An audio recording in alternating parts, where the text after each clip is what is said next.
Vietnam, February 1969. A column of American armored vehicles slowly crawls along a muddy dirt road in Tay Ninh province when the lead tank with an aluminum hull runs over a mine buried in the ground. The explosion pierces the thin bottom all the way through, and white-hot fragments fly straight into the fighting compartment, where damaged 152mm caseless shells are scattered on the floor. Within a fraction of a second, hell ignites inside the turret. The ammunition detonates one after another, and the multi-ton turret is torn from the hull, flying into the air before the eyes of the rest of the column. The crew does not even have time to open the hatches. This was how men died inside the machine that the troops had already dubbed the aluminum coffin on tracks. This was the M551 Sheridan, the most controversial and perhaps the most hated light tank in the history of the American Army. But to understand how it came to be, one must go back a decade and a half to the height of the Cold War. In the early 50s, American generals were obsessed with one idea: heavy tanks decide everything. Military doctrine of those years was built on the belief that in the event of a large-scale clash with the Soviet Union in Europe, the victory would go to whoever brought more steel monsters weighing 60 and 70 tons to the battlefield. Light and medium vehicles were considered secondary, and their development was funded on a residual basis. The backbone of the armored forces consisted of the M48 and M60, reliable, well-armed machines with powerful 105mm guns and strong armor. But they had one critical flaw that people preferred not to mention out loud. Weighing over 45 tons, they could not be quickly transported by air to any point on the planet. And the Cold War was heating up not only in Europe. Crises flared up in Asia, Africa, and the Middle East. American paratroopers needed armor that could land with them. The problem became obvious as early as World War II. Every time airborne divisions landed on enemy territory, they found themselves practically defenseless against enemy armor in the first hours. Paratroopers had only small arms and handheld anti-tank grenade launchers like bazookas, which could not always penetrate the frontal armor of even medium tanks. There was the M22 Locust light tank weighing 7.5 tons, which was delivered into battle on gliders, but its 37mm gun could no longer handle any serious opponent by mid-war. After the war, they tried to adapt the M41 Walker Bulldog for the role of a light tank, but at 25 tons, it was too heavy for aerial transport, and calling it light was a stretch. Everything changed in the early 50s when the PT-76 amphibious tank first appeared at Soviet parades and exercises. This machine could not only move quickly on land, but also cross rivers and lakes by swimming, which gave the Soviet Army a colossal tactical advantage in the conditions of the European theater of operations with its countless water obstacles.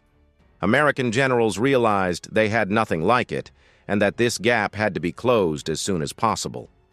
The contract to develop a new light tank went to the Cadillac division of General Motors, a company more commonly associated with luxury limousines than combat vehicles. Cadillac engineers proposed two projects under the designations T-71 and T-92. The second version won, as it was heavier but more powerful. However, the T-92 was found to have the same flaw. It could not swim, unlike its Soviet competitor. Reworking it would have required huge costs and several years, so the project was scrapped to start from a clean slate. The new machine received the experimental designation XM551.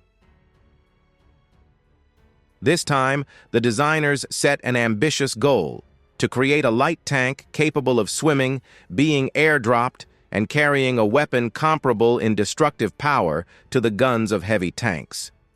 But then a serious bureaucratic problem arose.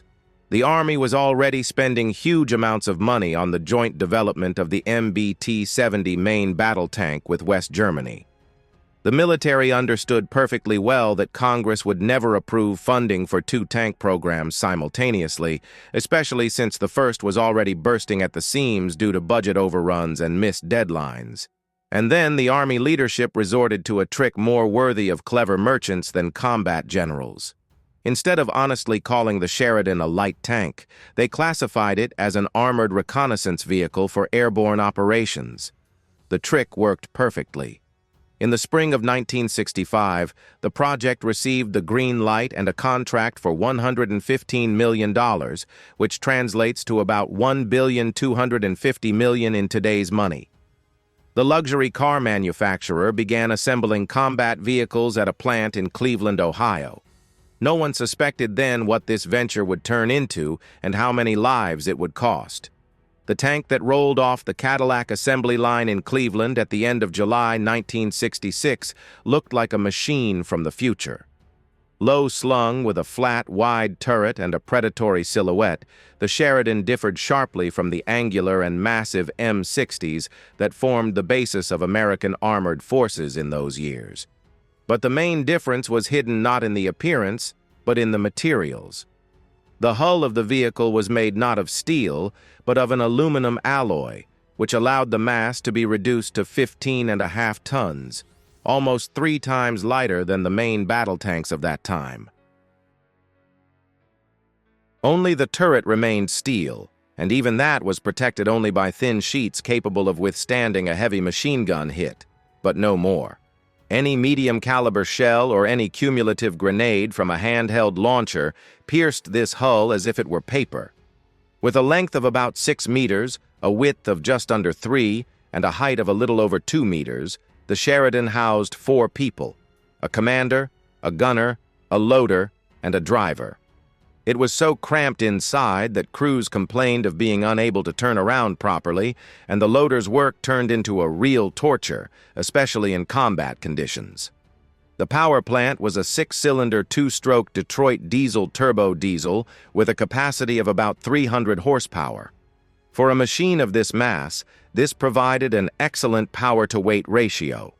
On the highway, the Sheridan accelerated to 72 kilometers per hour, a figure that heavy tank crews could only dream of. The machine also felt confident off-road thanks to a simple and reliable torsion bar suspension, and the cruising range reached 500 kilometers.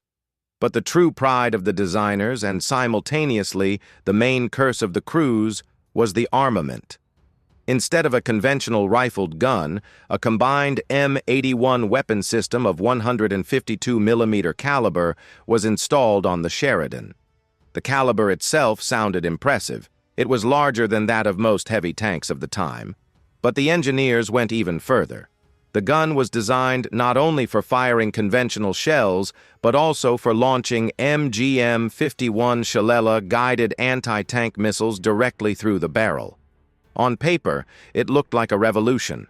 A light vehicle capable of hitting enemy heavy tanks with guided missiles at ranges of over 2,000 meters. In practice, everything turned out completely differently.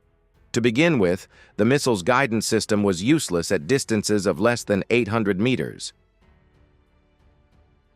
In close combat, where tanks most often clashed, the Shalala turned into a useless piece of metal just over a meter long and weighing about 27 kilograms. Production and electronic reliability issues haunted the missile throughout its history. Despite nearly 90,000 units being produced, they were used in real combat conditions only a handful of times. Conventional shells created no less of a headache. To save space and reduce weight, the designers made them caseless. The powder charge was pressed into a combustible casing that was theoretically supposed to burn away completely upon firing. However, the short barrel and low muzzle velocity meant that against enemy armor, these 152 millimeters worked worse than the 105 millimeter guns of the M60 with their long barrels and high muzzle energy. Furthermore, the caseless ammunition turned out to be extremely temperamental. With shaking and careless handling, the combustible casing would crack, the powder charge would separate from the projectile, and such ammunition would become unfit for firing but still remain deadly dangerous. According to instructions, crews were supposed to throw away damaged shells, but in the cramped turret, this was often impossible, and faulty ammunition just lay on the floor of the fighting compartment, ready to explode from any hit. In addition, the rate of fire of the gun was depressing. The complex semi-automatic loading system and the bulky mechanism for sucking powder gases from the barrel after each shot allowed an experienced crew to fire no more than 3 shots per minute. For comparison, M48 and M60 crews managed to send more than a dozen shells to the target in the same time, and the recoil when firing was so monstrous that the rear road wheels would jump off the ground, and crew members who failed to brace themselves suffered neck and head injuries. The ammunition load was only 20 main-caliber rounds compared to more than 50 for the M60. Moreover, due to lack of space inside, a significant portion of the machine gun ammunition had to be stored outside the hull in mounted containers. Besides the main gun, the Sheridan carried a coaxial 7.62 mm machine gun and a heavy 12.7 mm machine gun on the commander's cupola turret. The machine really could swim using folding flotation screens made of fabric on an aluminum frame, similar to those used on tanks during the Normandy landings.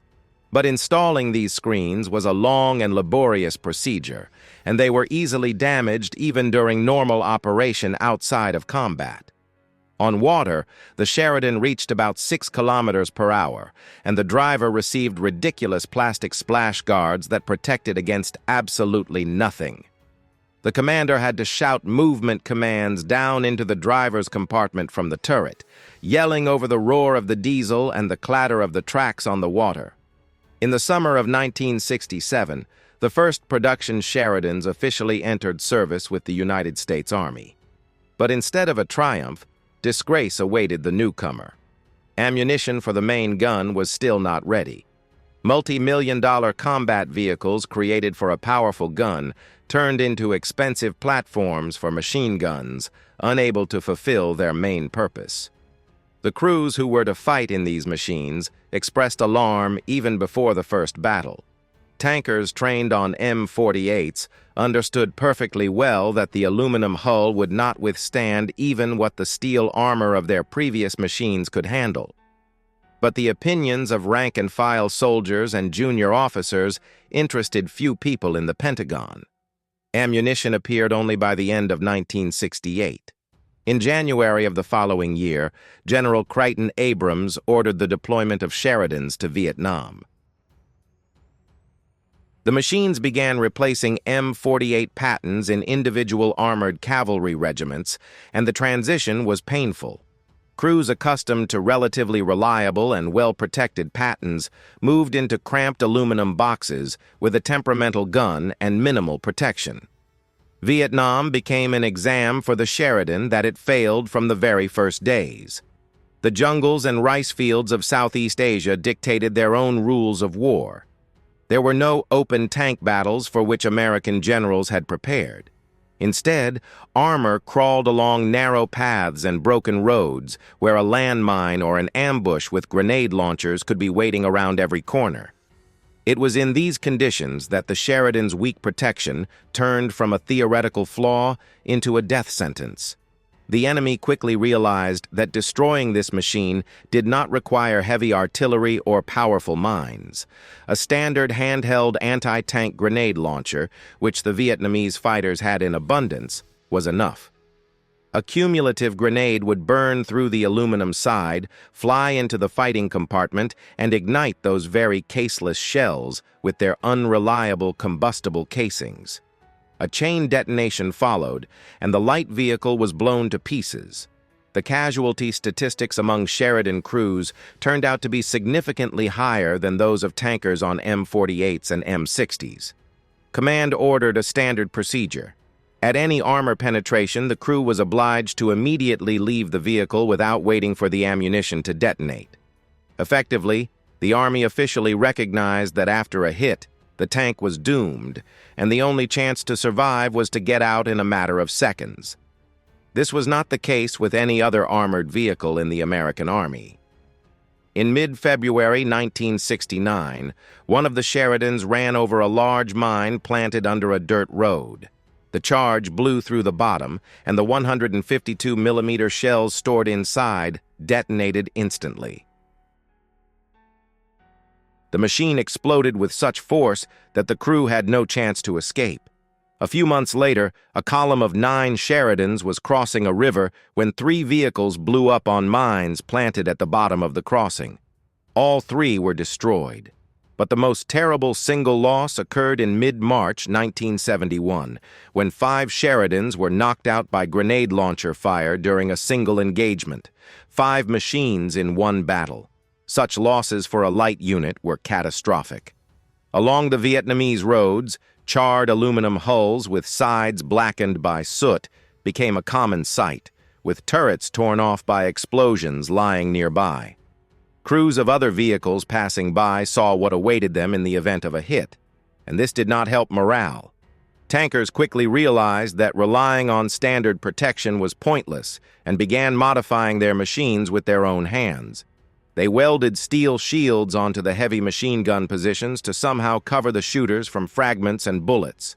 Additional steel plates were welded under the hull for protection against landmines, although this increased the mass and deprived the vehicle of its ability to swim.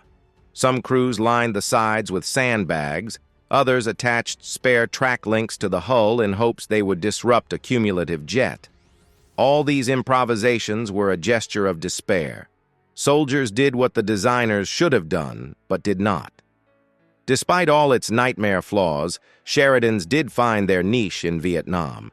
Infantrymen, who did not have to sit inside these machines, valued them for their ability to arrive quickly and unleash fire incomparably more powerful than the machine guns of M113 armored personnel carriers. The M625 canister shells, filled with hundreds of steel, needle-like flechette submunitions, proved particularly effective. When fired, a cloud of these steel needles fanned out, mowing down everything in its path. Against infantry in thickets and fortified positions, this ammunition was incredibly destructive. Also, 152mm high-explosive shells worked perfectly against buildings, bunkers, and earthen fortifications, turning them into piles of rubble. By 1969, Command stopped throwing Sheridans into frontal clashes and moved them primarily to reconnaissance and convoy escort tasks. By the end of 1970, there were more than 200 of these machines in Vietnam, and those that survived the fighting remained in the country until the spring of 1972, after which they were sent back to the United States. After returning from Southeast Asia, the Sheridan's career went downhill. Neither a replacement nor a serious modernization was prepared for this machine. Official decommissioning began in 1978. Hundreds of Sheridans, still quite functional, were unwanted by any commander wishing to lead his units into real combat. However, throwing away equipment on which billions had been spent would be too wasteful even for the Pentagon. The machines found a new, rather humiliating use. In the early 80s, the Army opened the National Training Center at Fort Irwin in the middle of the California Mojave Desert. Large-scale exercises as close as possible to real combat conditions were planned here, and for this, an opposing force was needed, units imitating Soviet troops. Dozens of decommissioned Sheridans received a new life in the most literal sense. Plywood and metal structures were mounted on them, changing the silhouette beyond recognition. Now, former American light tanks portrayed Soviet infantry fighting vehicles and even main battle tanks during training battles. Tankers serving in the opposing force units drove the disguised Sheridans across the desert, playing out clash scenarios with Warsaw Pact troops. It was an irony of fate. A machine that failed as a real combat tank turned into an actor playing someone else's role on the military stage. But before finally leaving the stage, the Sheridan had to survive a few more real combat episodes. The first and only combat parachute drop in the history of this vehicle took place in December 1989, when the United States invaded Panama during Operation Just Cause. Of the 15 Sheridans involved, 10 were dropped from C-5 Galaxy transport planes. This was exactly the moment for which the machine had once been created: the rapid airborne deployment of armor directly into a combat zone. However, reality once again diverged from plans. Two tanks crashed upon landing and were completely destroyed before a single shot was fired. The surviving machines supported infantry during the capture of key sites in Panama City, but even in clashes with poorly armed Panamanian defense forces, reviews of the Sheridans were restrained. 20 years of waiting for one drop in which almost a fifth of the vehicles did not survive landing. Such a result can hardly be called a triumph. The next test was the Persian Gulf. In August 1990, Iraq invaded Kuwait, and the American Army began moving troops to the Middle East as part of Operation Desert Shield. The 82nd Airborne Division was among the first units deployed in Saudi Arabia, and more than 40 Sheridans arrived with the paratroopers. They became some of the first armored vehicles in the theater of operations, and photographers took pleasure in filming them in striking formations against the desert backdrop. The photos went around world newspapers and television screens, creating the impression of a powerful armored group ready to repel Iraqi troops. But behind the beautiful picture lay an ugly truth. The Iraqi Republican Guard possessed Soviet main battle tanks, against which the Sheridan had no chance in firepower or protection. Commanders understood this well and tried to keep their light machines away from serious tank engagements. When the Desert Storm ground operation began in February 1991, Sheridans were used mainly for reconnaissance and infantry support, avoiding direct combat contact with enemy armor. Shalala-guided missiles, which were supposed to be the main trump card against heavy tanks, once again proved almost useless. Throughout the conflicts in Iraq and Afghanistan, fewer than a dozen missiles were used out of nearly 90,000 produced. Billions of dollars spent on developing and producing this weapon effectively vanished into the sand in the most literal sense. The 82nd Division continued to operate its Sheridans even after the Persian Gulf, but not because command was happy with the machine. The reason was much simpler. There was no other light tank in the Army arsenal that could be quickly moved by air. The Sheridan remained the only option, albeit an overtly obsolete and dangerous one for its own crews. Later modifications were fitted with reinforced armor and thermal sights for night combat. But these improvements could not fix the fundamental design flaws laid down in the 60s. Engineers did try to save the vehicle's reputation, and one of the most ambitious experiments was the installation of a new 105mm gun, the same as on the main battle tanks of that period. Theoretically, this solved several long-standing problems. A longer barrel provided a high muzzle velocity and, consequently, a real ability to penetrate enemy armor. And standard-cased ammunition was incomparably more reliable than the temperamental 152mm caseless rounds. However, testing quickly showed that the 15-ton machine with an aluminum hull could not physically withstand the recoil of a powerful gun. When firing, the entire structure shook so violently that there was a threat of destroying the turret mounts and chassis components. The light hull, once considered the Sheridan's main asset, became its main curse once again. The project was closed, and the experimental prototype went to gather dust in a warehouse. Simultaneously, the Army worked on a much more radical solution, completely replacing the Sheridan with a new machine. The program was designated M8 and involved creating a new generation armored gun system that would combine lightness sufficient for aerial transport with firepower and protection close to the level of full-fledged combat tanks. Development went on for several years. Prototypes underwent testing, and it seemed that the paratroopers would finally have a worthy replacement for the tiresome aluminum veteran.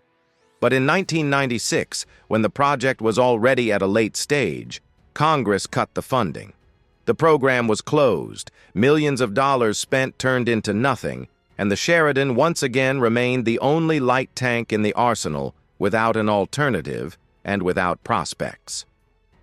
The 82nd Airborne Division continued to keep the last Sheridans in service until the end of the 90s, and every year their condition worsened. Spare parts for a machine long out of production became increasingly scarce, and mechanics performed miracles keeping equipment over 30 years old running. When the last units were finally decommissioned in 2003, an unenviable fate awaited them. Some of the vehicles were taken to ranges where they became targets for new anti-tank systems. Not long ago, combat tanks were shot at by missiles and guns as people practiced destroying armor on them. Other Sheridans were loaded onto barges, taken out into the ocean, and scuttled to serve as bases for artificial reefs. Aluminum hulls settled on the seabed, becoming overgrown with coral and seaweed, an ending that would be hard to imagine even in the darkest science fiction novel. In total, more than 1,600 Sheridans rolled off the assembly line during the years of production. After the Vietnam War, Congress initiated an investigation, the results of which were devastating. The Government Accountability Office established that real expenditures on Sheridan development exceeded $1.3 billion in prices of those years, which translates to about $12 billion in modern money. Congressman Samuel Stratton of New York publicly accused the Army of what he called flagrant incompetence, emphasizing that the machine was sent to war in a state of complete unreadiness for combat, and soldiers paid for others' mistakes with their lives. The investigation also revealed that the Army leadership intentionally hid the scale of the problems from civilian oversight bodies, downplaying losses and inflating the Sheridan's combat successes in official reports. By the time the Sheridan era finally ended, military doctrine had already moved far ahead. Modern infantry anti-tank systems like the Javelin proved capable of destroying heavy armor at ranges that the creators of the Shillelagh could only dream of, all while being carried on the shoulders of 2 paratroopers. The need for a light tank dropped by parachute, which seemed acute 30 years ago, effectively vanished. Even the poorest and most poorly trained armies in the world acquired grenade launchers, missiles, and powerful improvised explosive devices against which thin aluminum armor was helpless. Tanks like the Abrams, with a mass of over 70 tons, accelerated no worse than the Sheridan, carried incomparably more powerful armament, and were transported by the same C-5s, albeit one at a time. The only advantage for which it was created and tolerated, speed of aerial transport, ceased to justify all its deadly flaws.